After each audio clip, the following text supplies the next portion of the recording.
I've been doing a lot of integration work on my CNC router recently, particularly related to the automatic tool changer spindle that I recently added.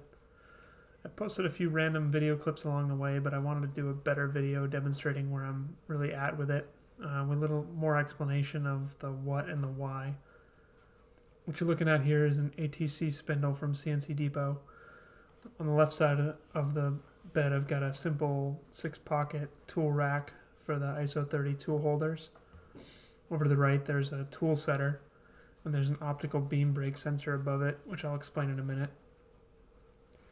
Beginning from a cold start after powering up and launching LinuxCNC, the machine needs to be homed before doing anything else, which is pretty straightforward.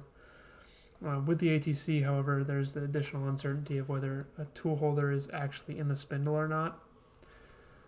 There's some risk involved if the machine doesn't actually know the state of that, so you can very easily end up with a crash or dropping a tool holder on the table if you get that wrong, which has definitely happened.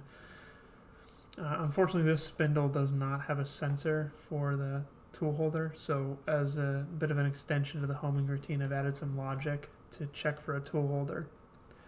Technically, the tool setter could do the job, but I took it a step further and added an optical sensor above the mechanical touch plate. So what you'll see in this sequence is that immediately after homing, it moves over the tool setter and then does a fast probe move down to the optical sensor.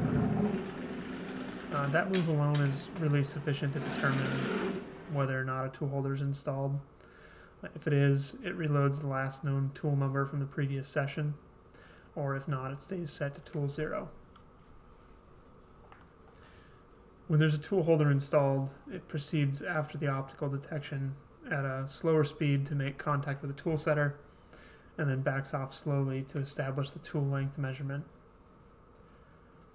I'm exclusively using dynamic tool length offsets with G43.1 here. I don't keep any offsets programmed in the tool table, so it's important that each tool gets measured.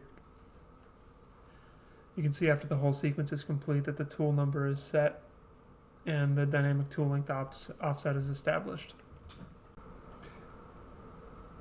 Alright, so now the machine's in a good state and ready to operate, so let's look at tool changes.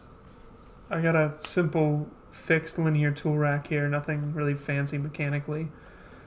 I did put a micro switch on each pocket.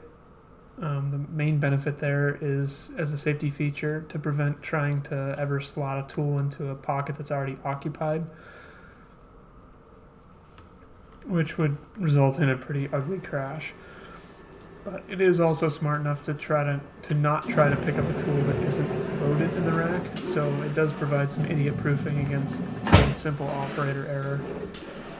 In this example, I just did a tool change using the MDI T1M6. After every tool change, it measures the new tool length offset using the same routines you saw previously.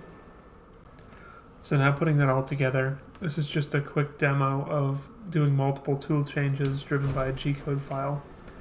I've set it up with a dial indicator zeroed to the origin of the G54 work coordinate system, and the machine returns to the origin of each of the 3 tools in sequence. So part of the point here is to demonstrate the accuracy and repeatability of this automated dynamic tool length measurement process. In this case, all 3 tools were well within a thou.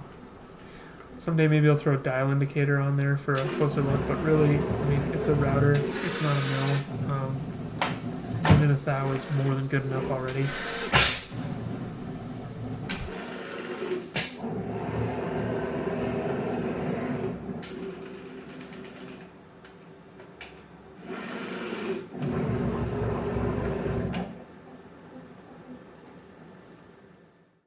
So that's where I'm at with it at this point.